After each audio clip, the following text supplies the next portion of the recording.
Hello, and welcome back to part 2, the continuation and completion of Sherlock Holmes, A Scandal in Bohemia by Sir Arthur Conan Doyle. When I had listened to all that they had to tell, I began to walk up and down near Bryony Lodge once more, and to think over my plan of campaign. This Godfrey Norton was evidently an important factor in the matter. He was a lawyer, and that sounded ominous. What was the relation between them, and what the object of his repeated visits? Was she his client, his friend, or his mistress? If the former, she had probably transferred the photograph to his keeping. If the latter, it was less likely. On the issue of this question depended whether I should continue my work at Bryony Lodge or turn my attention to the gentlemen's chambers in the temple. It was a delicate point, and it widened the field of my inquiry. I fear that I bore you with these details, but I have to let you see my little difficulties if you are to understand the situation. I am following you closely, I answered. I was still balancing the matter in my mind when a hansom cab drove up to Bryony Lodge, and a gentleman sprang out. He was a remarkably handsome man, dark, aquiline, and mustached, evidently the man of whom I had heard. He appeared to be in a great hurry, shouted to the cabman to wait, and brushed past the maid, who opened the door with the air of a man who was thoroughly at home. He was in the house about half an hour, and I could catch glimpses of him in the windows of the sitting room, pacing up and down, talking excitedly, and waving his arms. Of her, I could see nothing. Presently he emerged, looking even more flurried than before. As he stepped up to the cab, he pulled a gold watch from his pocket and looked at it earnestly. "Drive like the devil," he shouted. "First go to Gross and Hankey's in Regent Street, and then to the Church of St. Monica in the Edgeworth Road. Half a guinea if you do it in 20 minutes. Away they went, and I was just wondering whether I should not do well to follow, when up the lane came a neat little landau, the coachman with his coat only half buttoned, and his tie under his ear, while all the tags of his harness were sticking out of the buckles. It hadn't pulled up before she shot out the hall door and into it. I only caught a glimpse of her at the moment, but she was a lovely woman, with a face that a man might die for. "The Church of St. Monica, John," she cried, "and half a sovereign if you reach it in 20 minutes. This was quite too good to lose, Watson. I was just balancing whether I should run for it, or whether I should perch behind her landau when a cab came through the street. The driver looked twice at such a shabby fare, but I jumped in before he could object. "The Church of St. Monica," said I, "and half a sovereign if you reach it in 20 minutes. It was 25 minutes to 12, and of course it was clear enough what was in the wind. My cabbie drove fast.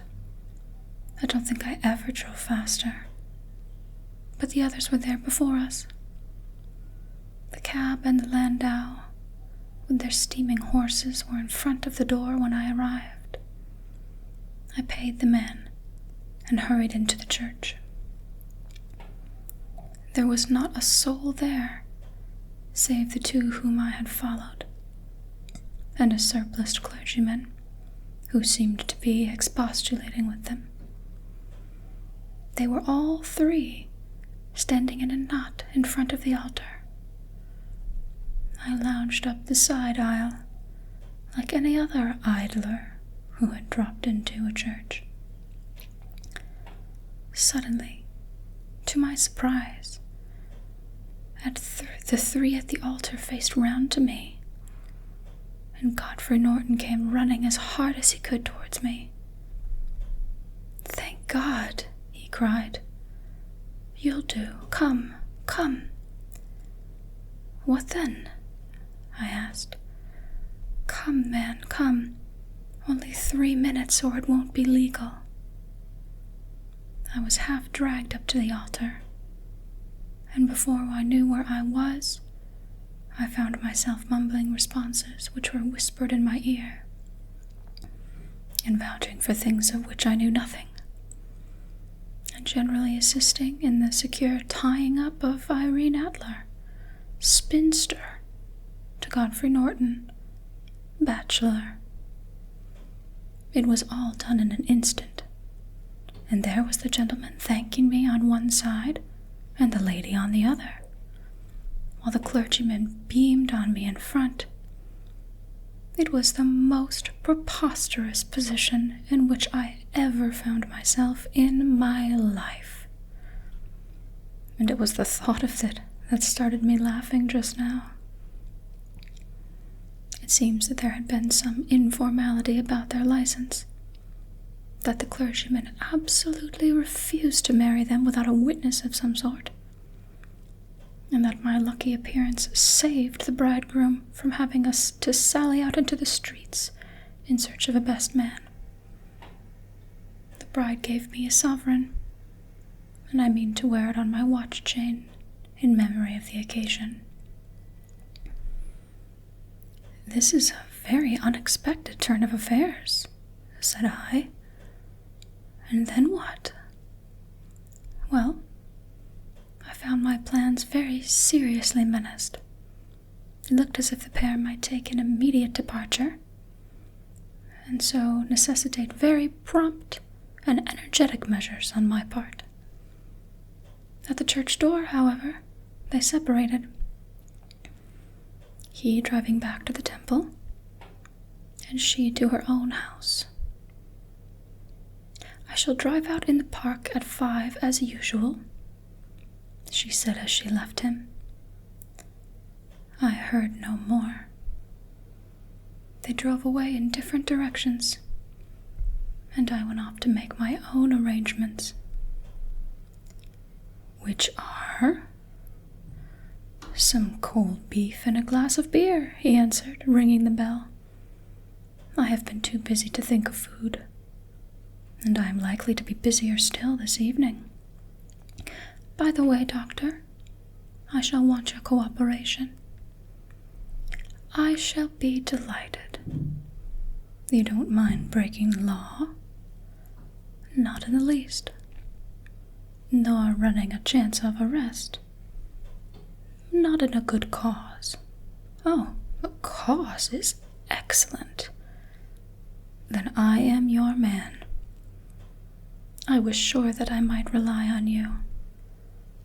But what is your wish?" "When Mrs. Turner had brought in the tray, I will make it clear to you. Now," he said, and he turned hungrily on the simple fare that our landlady had provided. I must discuss it while I eat, for I have not much time. It is nearly 5 now. In 2 hours, we must be on the scene of action. Miss Irene, or Madam, rather, returns from her drive at 7. We must be at Bryony Lodge to meet her. And then what? You must leave that to me. I have already arranged what is to occur. There is only one point on which I must insist. You must not interfere, come what may. You understand? I am to be neutral, to do nothing whatever. There will probably be some small unpleasantness. Do not join in it. It will end in my being conveyed into the house. 4 or 5 minutes afterwards, the sitting-room window will open. You are to station yourself close to that window. Yes, you are to watch me, for I will be visible to you. Yes, and when I raise my hand, so, you will throw into the room what I give you to throw, and will, at the same time, raise the cry of fire. You quite follow me? Entirely. It is nothing very formidable, he said, taking a long, cigar-shaped roll from his pocket. It is an ordinary plumber's smoke rocket, filled with a cap at either end to make it self-lighting. Your task is confined to that. When you raise your cry of fire, it will be taken up by quite a number of people. You may then walk to the end of the street, and I will rejoin you in 10 minutes. I hope I have made myself clear. I am to remain neutral, to get near the window, watch you, and at the signal to throw in this object, then to raise the cry of fire, and to wait for you at the corner of the street. Precisely. Then you may entirely rely on me. That is excellent, I think. Perhaps it is almost time that I prepare for the new role I have to play. He disappeared into his bedroom and returned in a few minutes in the character of an amiable and simple-minded nonconformist clergyman.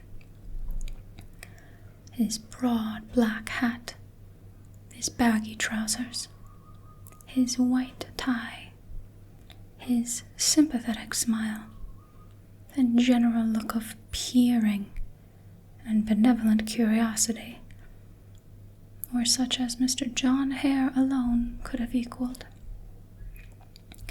It was not merely that Holmes changed his costume.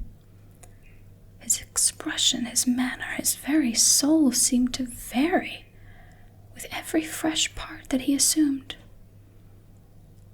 The stage lost a fine actor, even as science lost an acute reasoner, when he became a specialist in crime. It was 6:15 when we left Baker Street, and it still wanted 10 minutes to the hour when we found ourselves in Serpentine Avenue. It was already dusk, and the lamps were just being lighted as we paced up and down in front of Bryony Lodge, waiting for the coming of its occupant. The house was just such as I had pictured it, from Sherlock Holmes' succinct description, but the locality appeared to be less private than I expected. On the contrary, for a small street in a quiet neighborhood, it was remarkably animated. There was a group of shabbily dressed men smoking and laughing in a corner, a scissors grinder with his wheel, 2 guardsmen who were flirting with a nurse girl, and several well-dressed young men who were lounging up and down with cigars in their mouths. "You see," remarked Holmes, as we paced to and fro in front of the house, "this marriage rather simplifies matters. The photograph becomes a double-edged weapon now. The chances are that she would be as averse to its being seen by Mr. Godfrey Norton as our client is to its coming to the eyes of his princess. Now the question is, where do we find the photograph?" "Where indeed? It is most unlikely that she carries it about with her. It is cabinet size, too large for easy concealment about a woman's dress. She knows that the king is capable of having her waylaid and searched. 2 attempts of the sort have already been made. We may take it, then, that she does not carry it about with her." "Where, then? Her banker or her lawyer? There is that double possibility, but I am inclined to think neither. Women are naturally secretive, and they like to do their own secreting. Why should she hand it over to anyone else? She could trust her own guardianship, but she could not tell what indirect or political influence might be brought to bear upon a businessman. Besides, remember that she had resolved to use it within a few days. It must be where she can lay her hands upon it.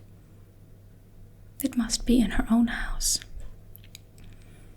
But it has twice been burgled. They did not know how to look. But how will you look?" "I will not look." "What then?" "I will get her to show me." "But she will refuse." "She will not be able to. But I hear the rumble of wheels. It is her carriage. Now carry out my orders to the letter." As he spoke, the gleam of the side lights of a carriage came around the curve of the avenue. It was a smart little landau, which rattled up to the door of Bryony Lodge. As it pulled up, one of the loafing men at the corner dashed forward to open the door in the hope of earning a copper, but he was elbowed away by another loafer who had rushed up with the same intention.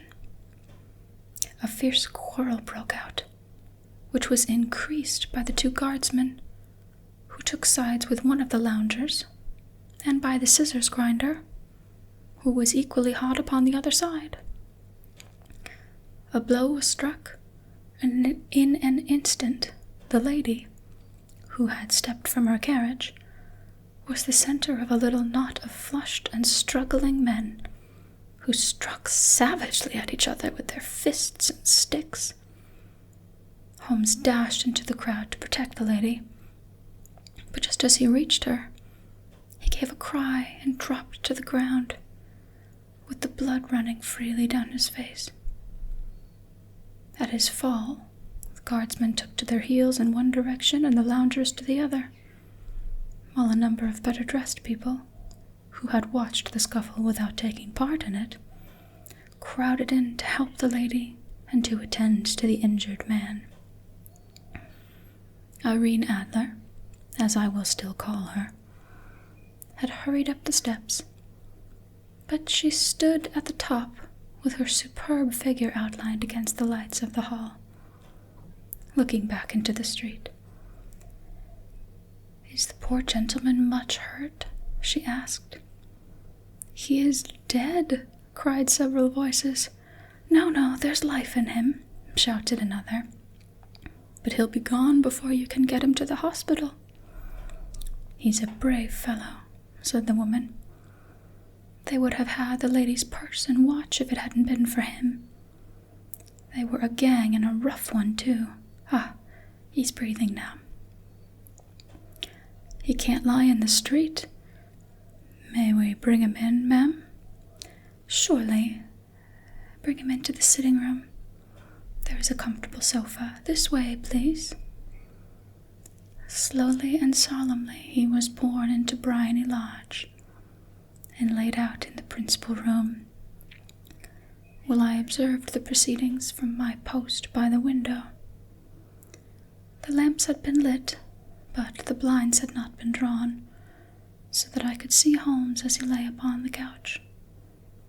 I did not know whether he was seized with compunction at that moment for the part he was playing, but I know that I never felt more heartily ashamed of myself in my life when I saw the beautiful creature against whom I was conspiring, or the grace and kindliness with which she waited upon the injured man. And yet, it would be the blackest treachery to Holmes to draw back now from the part which he had entrusted to me. I hardened my heart and took the smoke rocket from under my ulster. After all, I thought, we are not injuring her, but we are preventing her from injuring another. Holmes sat up on the couch, and I saw him motion like a man who is in need of air. A maid rushed across and threw open the window. At the same instant, I saw him raise his hand, and at the signal I tossed my rocket into the room with a cry of "Fire!" The word was no sooner out of my mouth than the whole crowd of spectators, well-dressed and ill, gentlemen, ostlers, and servant-maids, joined in a general shriek of "Fire!" Thick clouds of smoke curled through the room and out at the open window. I caught a glimpse of rushing figures, and a moment later the voice of Holmes from within, assuring them that it was a false alarm. Slipping through the shouting crowd, I made my way to the corner of the street, and in 10 minutes was rejoiced to find my friend's arm in mine, and to get away from the scene of uproar. He walked swiftly and in silence for some few minutes, until we had turned down one of the quiet streets which led towards the Edgware Road. "You did it very nicely, Doctor," he remarked. "Nothing could have been better. Is it all right? You have the photograph. I know where it is. And how did you find out?" "She showed me, as I told you she would." "I am still in the dark." "I do not wish to make a mystery," said he, laughing. "The matter was perfectly simple. You, of course, saw that everyone in the street was an accomplice. They were all engaged for the evening. I guessed as much. Then, when the row broke out, I had a little moist red paint in the palm of my hand. I rushed forward, fell down, clapped a hand to my face, and became a hideous spectacle. It is an old trick. That also I could fathom. Then they carried me in. She was bound to have me in. What else could she do? And into her sitting room, which was the very room which I suspected. It lay between that and her bedroom, and I was determined to see which. They laid me on a couch. I motioned for air. They were compelled to open the window, and you had your chance. How did that help you? It was all important. When a woman thinks that her house is on fire, her instinct is at once to rush to the thing which she values most. It is a perfectly overpowering impulse,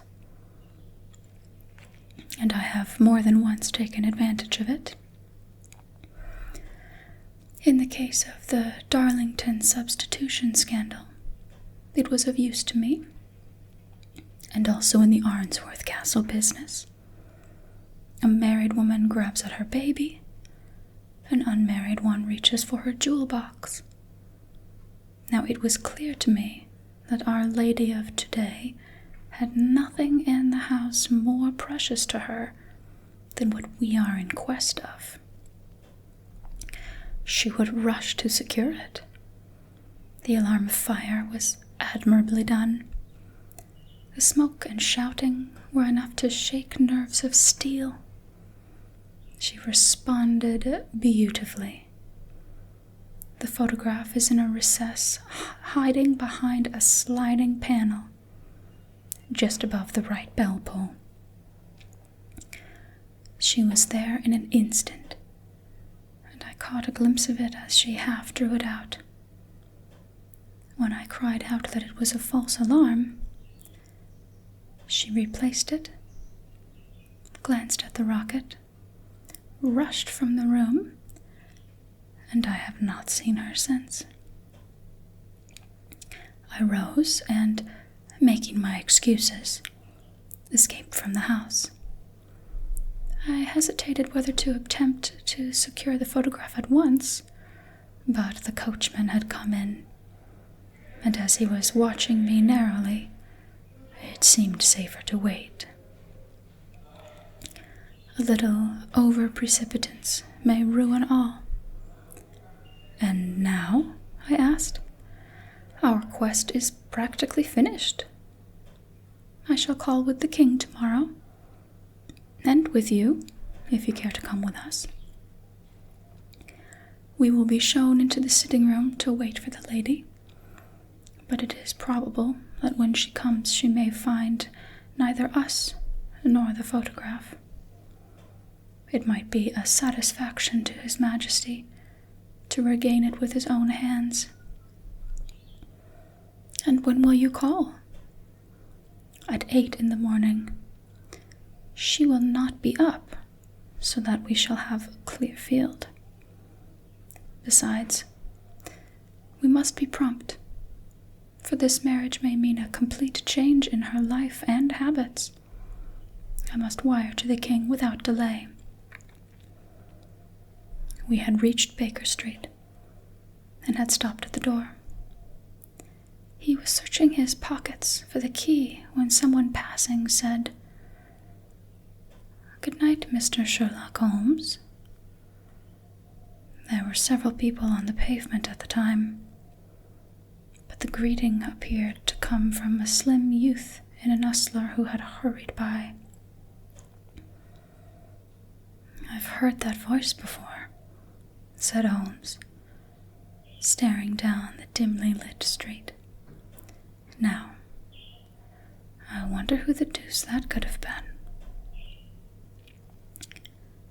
Chapter 3. I slept at Baker Street that night, and we were engaged upon our toast and coffee in the morning, when the King of Bohemia rushed into the room. "You have really got it," he cried, grasping Sherlock Holmes by either shoulder and looking eagerly into her face. "Not yet, but you have hopes?" "I have hopes." "Then come. I am all impatience to be gone." "We must have a cab." "No, my brougham is waiting." "Then that will simplify matters." We descended and started off once more for Briony Lodge. Irene Adler is married, remarked Holmes. Married? When? Yesterday. But to whom? To an English lawyer named Norton. But she could not love him. I am in hopes that she does. And why in hopes? Because it would spare your Majesty all fear of future annoyance. If the lady loves your husband, she does not love your Majesty. If she does not love your Majesty, there is no reason why she should interfere with your Majesty's plan. It is true, and yet, well, I wish she had been of my own station. What a queen she would have made. He relapsed into a moody silence, which was not broken until we drew up in Serpentine Avenue. The door of Bryony Lodge was open, and an elderly woman stood upon the streets. She watched us with a sardonic eye as we stepped up from the brougham. "Mr. Sherlock Holmes, I believe," said she. "I am Mr. Holmes," answered my companion, looking at her with a questioning and rather startled gaze. "Indeed, my mistress told me that you were likely to call. She left this morning with her husband by the 5:15 train from Charing Cross for the Continent." "What?" Sherlock Holmes staggered back, white with chagrin and surprise. "Do you mean that she has left England? Never to return?" "And the papers?" asked the king hoarsely. "All is lost." "We shall see." He pushed past the servant and rushed into the drawing room, followed by the king and myself. The furniture was scattered about in every direction, with dismantled shelves and open drawers, as if the lady had hurriedly ransacked them before her flight. Holmes rushed up at the bell pull, tore back a small sliding shutter, and, plunging in his hand, pulled out a photograph and a letter. The photograph was of Irene Adler herself, in evening dress. The letter was superscribed to Sherlock Holmes, Esquire, to be left till called for. My friend tore it open, and we all three read it together. It was dated at midnight of the preceding night, and ran in this way: "My dear Mr. Sherlock Holmes, you really did it very well. You took me in completely. Until after the alarm of fire, I had not a suspicion. But then, when I found how I had betrayed myself, I began to think. I had been warned against you months ago. I had been told that if the king employed an agent, it would certainly be you, and your address had been given to me. Yet, with all this, you made me reveal what you wanted to know. Even after I became suspicious, I found it hard to think evil of such a dear, kind old clergyman. But, you know, I have been trained as an actress myself. Male costume is nothing new to me. I often take advantage of the freedom which it gives. I sent John, the coachman, to watch you. Ran upstairs, got into my walking clothes, as I call them, and came down just as you departed. Well, I followed you to your door, and so made sure that I was really an object of interest to the celebrated Mr. Sherlock Holmes. Then I, rather imprudently, wished you good night, and started for the temple to see my husband. We both thought the best resource was flight, when pursued by so formidable an antagonist. So you will find the nest empty when you call tomorrow. As to the photograph, your client may rest in peace.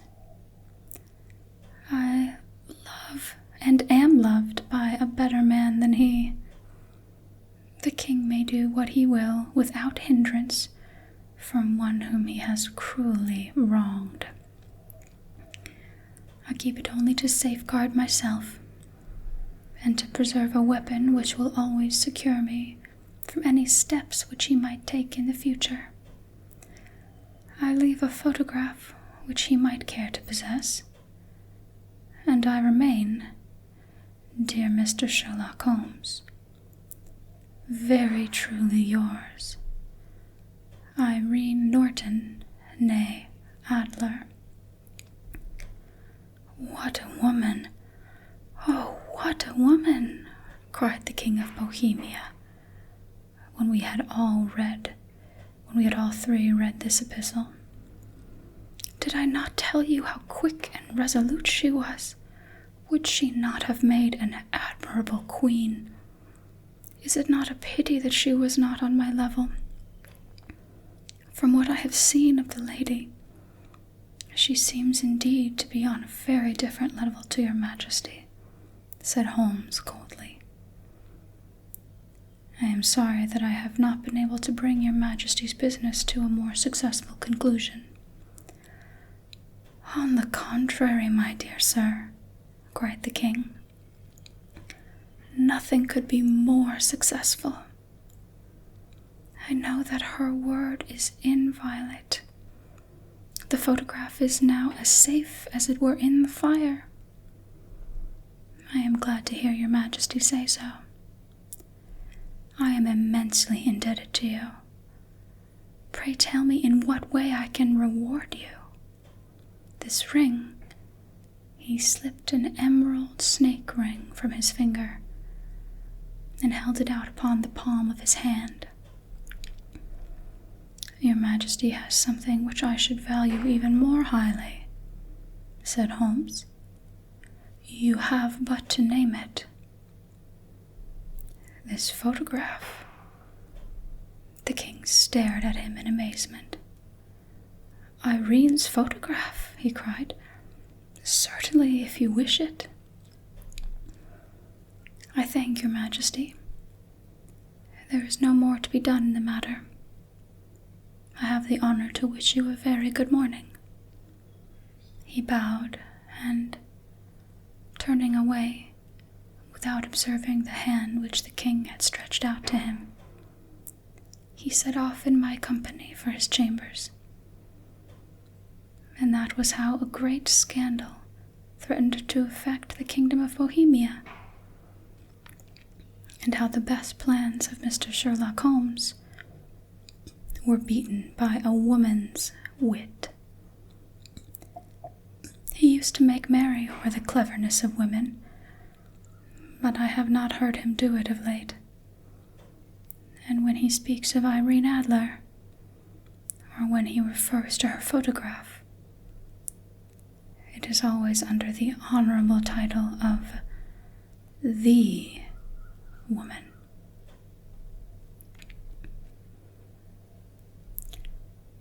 The end. Thank you so much for joining me in this little read-along. I hope to see you soon.